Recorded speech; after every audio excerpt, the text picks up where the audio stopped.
Welcome to Beyond the Press Release, a production of Gore Call, in which we take the time to speak with small cap executives after they put out big news. Guys, investors, for those of you who are interested in investing in the future of electric vehicle battery metals, and are fascinated by where this industry is going to go and how we're going to get longer life out of these EV batteries, then you're going to love this interview with Bernard Tourillon, the CEO of HPQ Silicon. That's because, let me do a bit of a preamble. In an electric vehicle battery, which is typically a lithium-ion battery, there are three main parts you need to know about: the anode, the cathode, and the electrolyte. The anode, which is what we're really paying attention to today, plays a crucial role in how the battery works. It acts like a storage container for lithium ions. It holds on to them, and when the battery's charged, and releases them when the battery is being used to power the car. That's how it works. The flow of lithium ions back is what makes the battery work and allows your EV to run on electric power. Today, graphite anodes dominate the market, but they've essentially achieved their maximum performance in terms of energy density. So enter silicon, not HPQ silicon, silicon. That's because silicon-based anodes have up to 10 times the energy density of graphite-based anodes. That's why Porsche, Mercedes, GM, they're all betting on silicon anode batteries. But major problem, though they hold great promise for batteries, they're known to suffer from significant degradation during charging and discharging cycles. The market for silicon anode materials could hit 130 billion by 2033 if this problem is solved, and that's where we say enter HPQ Silicon because of what they're doing on their end. And the latest press release is they filed a patent application for new continuous manufacturing process based on their PureVap QRR reactor technology. We know that's a mouthful. That's what we're going to talk about. Bernard, welcome back, my friend. Thank you, George. All right, devil's advocate. I saw today's interview, and I went back and I said to myself, "Hold on." Today's interview, we're doing it right now, George. You mean when Friday's press release? Friday's press release. And it stung you so much, it took you 2 days to come and ask me those questions. That's how complicated this thing was. So on October 26th, we said we had an interview based on a really cool press release that Novasium, the French affiliate, had acquired patents to improve the performance of anode materials. And we had a really great discussion around that. It's really powerful. Today, essentially, you filed a new provisional patent application in France related to continuous silicon oxide manufacturing process based on a modified PureVap QRR.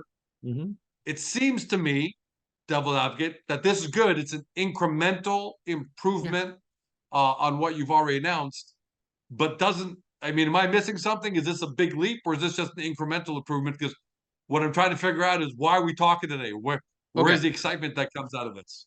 Well, the excitement is twofold for us. Okay, we're doing a lot of work on silicon anode initiative. Okay, and it fits into different areas. Now, what you have to understand, as you correctly said, a batteries is basically an anode, a cathode, and the lithium material. Those are the general battery. Okay, it is our belief, and it's actually a fact. Right now, the capacity of the cathode is here, and the capacity of the anode is here because it's graphite based. All right. To basically try to get the anodes up to the same capacity of the cathode, okay, you need to add silicone into it, but there's issues with silicone into it. So although the QRR makes 3N silicone, which is the purity required to make battery grade material, historical evidence demonstrate that you cannot take straight silicone, okay, and plug it in the batteries and you'll get the end result. That's not how it works. So what we're really seeing is that this is going to be an incremental moving forward of the dial that is going to be extraordinarily similar to how the solar industry evolved. All right. So you have two choices. You go for incremental moving the needle and getting a better battery material through the present technologies, or you try to figure out a disruptive technology. Now, history shows that in innovation like this, the biggest gain are going to be done incrementally. So this fits within an incremental. So we have a first technology, which is the QRR, which works. We can allows us to make 3N, all right? But we know also that the battery material needs SiOx to do it, okay? We also know that the SiOx technology manufacturing process to do them right now are batch processes, not continuous. So what our experts at Novasium and one research team came up and says, wait a minute, there is a way to use the QRR architecture, okay, to build a continuous manufacturing process for SiOx. Now, remember, to make SiOx, you need 3N Si. We've got that with the QRR. Now, to continue to improve the thing, you got to figure a way to go from batch processes to continuous processes. And this is what this patent's all part of it. So it is all part of the work we are doing in that Silicon initiative, because those are going to be the material that are going to be a high value application. So does having the QRR, the reactor, put you in a really special advantage situation because you're able to leverage the QRR to get to continuous silicon oxide? Like, how big of an advantage do you have over Georgecom Silicon and everybody else that may be trying to chase this? First of all, Georgecom Silicon, all the other Silicon don't have the technical team that we have in France with regard to how to make the battery grade initiative. Second of all, we have the QRR, which is going to allow us to make green silicon, low carbon silicon, okay, which is important. You got to remember that in a battery, okay, the carbon footprint of the EV car comes through the carbon footprint of the material. So that adds to it. So we keep adding check mark of this is where we have a fundamental incremental advantage over everybody else, and where we're going to continue to grow in this regard. Okay, so that's really the importance of looking at this. Is we are taking a big picture view, but seeing how we can enter this market, have a product proposal for the industry that they're going to say, oh, we want to start partnering up with you. Okay, because people have to understand that Nordvolt, all the big battery companies, okay, right now, have their own process to make, okay? They're not going to be willing to change it for some revolutionary type of technology. But they're going to be willing to take a look at anything incremental, which can increase the efficiency of my batteries, reduce my dependency on graphite, and at the end, although it's more expensive material, end up reducing my cost and increasing my the value of the batteries I have. And that's where we are focused on. We have the QRR that allows us to make the feedstock check mark. We got this part done.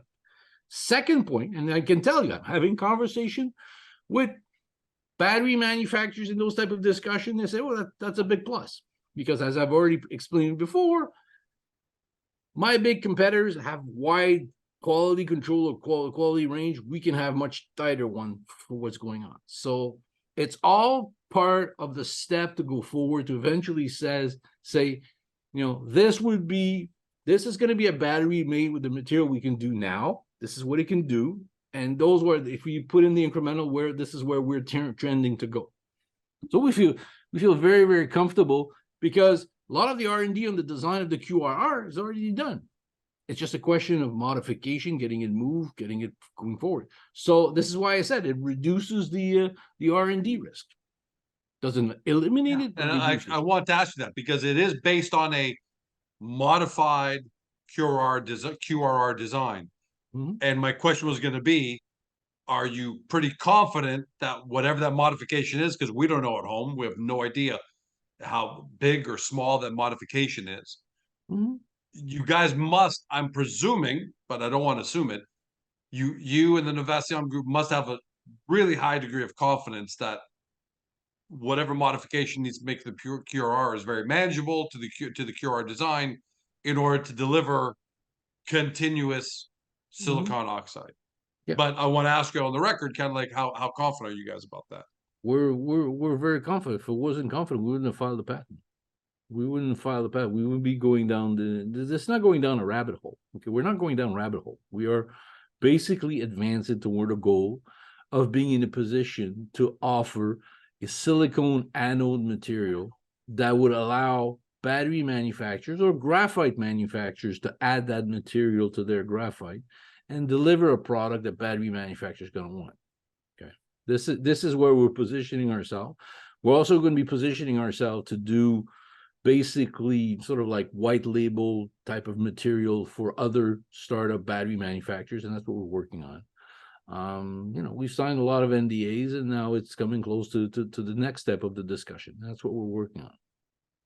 Okay, I love those little jewels you're dropping there. We've signed a lot of NDAs. I mean, I know we all know, or most long-term HPQ Silicon shareholders know that there's been a lot of NDAs signed, but hopefully you're also kind of letting us know that there are other ones being signed. I was wondering about that in terms of when I read the press release, I said to myself, okay, you're a public company, you've got to issue press releases. Obviously, you've got to. But I was wondering to myself, is this more for the investment community? Is this for the capital markets? Or is this press release more a signal that you want to send out to the industry, because we now know that you are definitely on a lot of watch lists. So is this more for the industry, Bernard, or is this for capital markets? Because to me, this feels like 85% industry, 15% capital markets. Maybe my mind was more 50-50. There was also some, regulatory part of the press release we had to issue, and for the investors, because at the end of the press release we mentioned, when we started on this route toward making battery material, okay, we thought we would go a disruptive route with the nano reactor.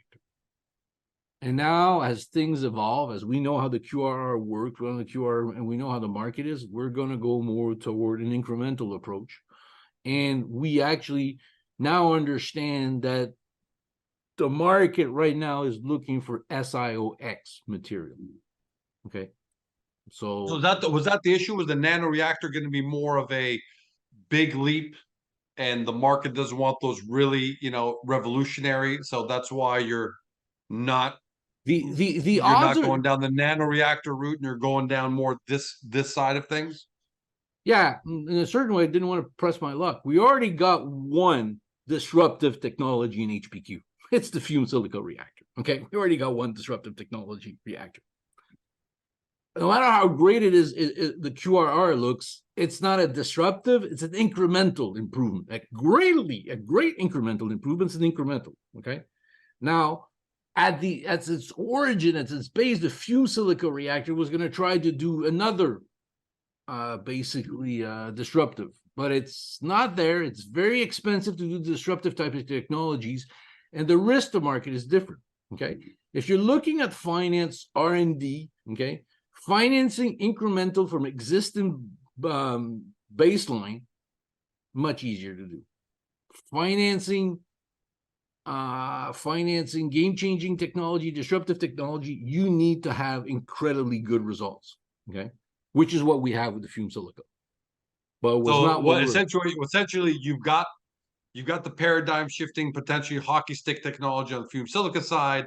Mm-hmm. So this is more the guns and butter, Exactly. It's like we're not gonna bet the entire company on just going disruptive. We got to build something that's gonna be people are gonna say, okay, this is gonna move forward. The disruptive technology, it's so disruptive that we will have some people that are going to say, okay, we're going to take that disruptive technology and incrementally install it within our sales marketing type of position. That's fine. HPQ, QRR, battery space, this is where we're going. And, for the last 18 months, we've been doing massive amount of research, understanding, massive amount of R&D. And this is coming to fruition. So when I speak and I issue those press releases, okay, I know what's coming down the pipeline. So it is important for me, so I don't come up with a 20-page press release trying to explain suddenly why we've reached this nirvana stage. It's better for me to show incrementally where we're moving on. The point is, okay, that battery space requires SiOx. It is the material that people are looking for. It is the material where it's going, okay? People are thinking solid state batteries and everything. That's another disruptive, but the incremental pathways is here. So we go back and have this discussion with the guys at the Novation. And remember, they went through this in the solar industry, okay? And they keep telling me, Bernard, this is going to replicate exactly what happened in the solar industry. So we already know the game plan. We already know how the book is going to play out, okay? So let's make sure that we're in the leadership position as that move forward. And we have another incredible advantage. We're living in a world of sort of like dichotomy, which is the Chinese are doing this, they're advancing, but the rest of the world would prefer to have outsource suppliers to do this. Well, Absolutely. we've looked and there's nobody. That's not a question. So you're like Lord of the Rings. You don't want to come up with one big 6-hour movie at some point. You want to incrementally give us bits and parts. So are we clearly, by you saying that, then I have to assume that this press release is setting up a future or a couple or 2 or 3 other ones. It's almost like you're knocking down dominoes one at a time. And people have to realize that I'm sort of like setting up, but there are parts that I don't control. Ergo, that's why I didn't issue the other press release. Okay, that's just the way it works. But I'm setting up that regard. Look, go back to the fumed silica. We issued 3 press releases to explain what we're doing in fumed silica and a series of others, see how much we're advancing. And then lo and behold, not long ago, it says, hey, we've made commercial grade material. So it's the same process. When I started in this business, I was probably trying to put too much communication into it. So I try to keep it like very simple. Okay? SiOx. The message I want out of this press release is SiOx is the key ingredient. SiOx presently is made in batch process, and we're looking at going continuous process. That's already a big incremental leap moving forward. We know how to do it. We have the technology. We already have the skeleton to do these things. Great move forward. So I think investors WhatsApp thing. Huh? Sorry, I had a WhatsApp call coming through. So question for you. Let's talk about the business side. Okay. You've got here in the press release, adding small amounts of silicon oxide to graphite composite electrodes has become a significant trend in the lithium battery industry. So presumably, this is already happening. I don't know if it's happening en masse, but it's happening. And as a result, that's driven the demand for silicon anode materials. That's what you're saying in the press release. Mm-hmm. And you think that potential demand is going to be 300,000 tons by 2030 at a price of $30 to $50 per kilogram. And you usually speak on a per ton basis. So hey, give everyone that. Well, basically, we're talking about $30,000 to $50,000 a ton, and I've heard higher prices. Well, don't you multiply it by 2,000, so it wouldn't be 60 to 100,000, or you multiply it by 1,000? No, you multiply by 1,000, so $30,000 a ton or $50,000 a ton. So that's the bracket we're talking about. So we're talking about a feedstock material. And you got to realize silicone prices fluctuate. I have people kept telling me, why doesn't he start and sell silicone coming out of his pilot plant? Is he that raw material? Okay. Or it's what? $3 a kilogram, $5 a kilogram. I'm going to be focusing on the $30,000, $50,000 a ton type of material. Okay. And we're on the right trajectory, the right path. We are moving forward. Unless it's a calamity and nobody wants any more EV vehicle tomorrow, which may happen, but I doubt it. Demand is still going to be there. It's still going to be incremental. Actually, the projection made about the growth of the EV vehicles exceeds the capacity of the industry to make the freaking stuff. Well, if it's happening right now, if adding small amounts of silicon oxide to graphite composite electrode is happening right now, Does that mean that someone out there has a jump on it? Is that more like just little experiments with little tiny batches? What I'm sort of saying is there is a baseline technology that exists, okay, and people are preparing that type of material. So, but we fully understand that baseline process of technology, and we control it in the sense that we know how to manufacture every one of those steps. Then what's happening at the same time, exactly like in solar, okay? Remember, solar is the same thing. Solar panels the same thing. It's a crystalline polysilicon material. It's the same thing that was done, but it was 12% efficiency when it started. Now it's 24% efficiency. Okay, so there's going to be this efficiency increase and price decrease that's going to happen. Right. And the way you're going to do this is going to be incremental improvement. First incremental improvement, everybody that's doing it right now is doing it with a batch process to convert Si into SiOx. So one of the incremental improvements is going from a batch to a continuous process. Second one is our Novasium surface treatment will end up improving the situation. So there's a base that we fully understand and feel very comfortable about developing it. And there are future improvement that we will gradually add. But we control making 3N. We know how to make 3N silicone, no issue. We now know how to convert it continuously into SiOx moving forward. That's what I'm sort of saying. So yes, continuous obviously has a big advantage in consistency. Huh? Continuous has a big advantage in terms of consistency, I'm assuming, rather than batch by batch by batch. Cost. It's going to be a question of manufacturing cost. All right. I can't wait to see future news that sets up this news. That was set up by this news. That's what I'm looking forward to seeing. Because it seems like there's a lot of positioning going on here as I'm talking to you. So great. I'm looking forward to it. Let's get to some other business in the press release. Private placement. The insiders are participating, which is great. We always see insiders putting their money where their mouth is.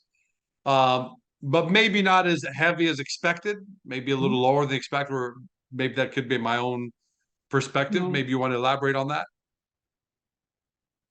I'll elaborate as follows. As I said, there's a lot of balls moving in the air in parallel time. Unfortunately, in this situation, I was probably led to believe that the interest from certain investors in Canada was higher than expected, which meant I sort of like moved from Canadian to US investors, and it didn't pan out the way it is. But during that process, as I said, thing evolves and things are evolving, which may mean that I'm not looking at what I was looking prior to the financing. I don't know if that makes any sense, but as I can say, things have evolved very positively on other front, which sort of makes me says, okay, I'll take what we can get now. I'm not gonna like throw myself out of the bus, and we'll continue to move. And some people probably will be biting themselves for not jumping in at that time. But it happened, George. I remember distinctly, 2020. I did a financing at 5 cents. Remember that one? And there's a guy that was an old-time investor who says, no, Bernard, I'm not going to put any more money. I don't believe in this one. That's when we started the crazy run to 161. Okay. So, and I'm getting sort of the feeling that the markets are starting to come around. We have things that are unique. Okay. We have a disruptive technology where we make fume silica material of the same quality that's commercially there with massive greenhouse improvement emission, going directly from quartz to everything else, where we remove the capex, the barriers to entry for capex. So that is either going to scare an existing player into coming and playing, or get somebody new that wants to get into it to come and play. So we have a lot of options in that regard. We have our silicone. We have our silicone for battery initiative, which is moving, which we are going to be in a position to start detailing to the market how we're going to play in this and make sure that we will be at the incremental leading edge of doing this. Sort of like become at their best time, an Intel, okay, of chip maker. Well, they started with one chip, and every few months or a few months they improved. the quality. That's sort of like the way you have to look at. Same thing for solar cell. Started with certain efficiency, gradually improve that. That's what we believe we will be bringing to the battery side of the industry. We still have our hydrogen technology that is showing some interest in moving forward. So we have a lot of things. We may actually have too many things in HPQ for one company. And that is also something we're probably gonna have to look at. That smells like a spin out. As soon as you say that, the first thing that goes up for me is the spin out sensors go off. It could be, or it could just be, create a private code for which people invest in it to get the things moving forward. So the dilution is in the spin out as opposed to in the main company. I am a significantly large shareholder. I'm still a bit that under the 10 million shares. I will get there. You said earlier when I talked to you about, now it makes sense. You and the insiders took a smaller, what looks like a smaller piece because you thought there are other players are going to fill those pieces. They didn't quite fill them, but they said other things have changed and they may regret that. Is one of them, I'm just taking a shot in the dark, the Canadian federal government recently announced a big initiative for critical metals, what, $1.5 billion? At the list? What's that? Have you taken a look at the list? No. Silicon's not in it. So it's going to be US or Europe. Okay, so then it's a government. I've looked at the list. Governmental is it a governmental initiative? No, I mean, U.S. Department of Defense. I know they're a little more broad on what they're doing, and they're actually financing. It can be anything, George. Okay. It could be anything. I had to ask, right? Because you said that certain things have changed. You have to ask, and I have not the answer. It's sort of like the usual dynamic. You have to ask the question, I have to not answer it. Like, okay, we asked the question, I didn't answer it. I know it's going to frustrate a few people, and the FUDs are going to have fun, but who cares? No, I think we got to stop talking about the FUDs, buddy. 2023, if there's one thing you have proven along with your partners, and is that you're moving things along really well. So, I mean, yeah, someone's always going to, stamp up and down, but I'm not worried about that. And if you're saying that something has changed, then I have a feeling that we're going to see something about that either the near future or the medium future, but you've always been pretty spot on. So, buddy, thanks for joining us today. You gave everyone a little... and you didn't think we had anything to talk about it. We still managed to talk, what, 20 minutes? Yeah, I wasn't sure. When we first came on, that's why I asked that question, because I asked you it off camera. I said, is this just an incremental thing and we don't have much to say? And yeah, it turned out to be an amazing 28 minutes. And it gives everybody something to chew on mentally while they're chewing on turkey in the next couple of days, especially in the States. But even Americans, even Canadians, we're having Thanksgiving on Thursday because the markets are all but dead and closed. So this week has been sort of pretty dead. Happy American Thanksgiving to everybody out there who's watching stateside. And Bernard, thank you, buddy, for another great press release. Thank you. To everybody at home, you've been watching or been listening by podcast on Spotify, Google, Apple, your favorite podcast platform. To Bernard Tourillon, CEO of HPQ Silicon, trades in Canada, HPQ for friends in the US, HPQ FF. To do your due diligence, start at Agoracom because, man, there's a lot going on here, and you really need to understand the basics before you can get to the HPQ Silicon website. And by the way, I encourage everybody, take a look at the latest, most recent, up-to-date deck if you haven't already done so. It's already past due. It's already past due, George. I got to redo it. It's already obsolete? Okay, it's obsolete 10 days later, because I think you put it up 10 days ago or 2 weeks ago or something like that. But we put it on October 20th, but it's going to become... I have a few ideas of improving it to make it even clearer. Right. But, it's still the latest and greatest release is there, and wait for the next. This company's changing fast and furious, and hopefully fast and furious cars are going to have HPQ Silicon inside of them if they're powered by electric batteries. Thanks for joining us. Have a great day. See you next time. Hey small cap fam, I hope you loved this interview because more than a dozen people were involved in its production for the sole purpose of making you happy. If so, can you take a moment to support both our awesome guest company and Agora.com? Your engagement means the world to us.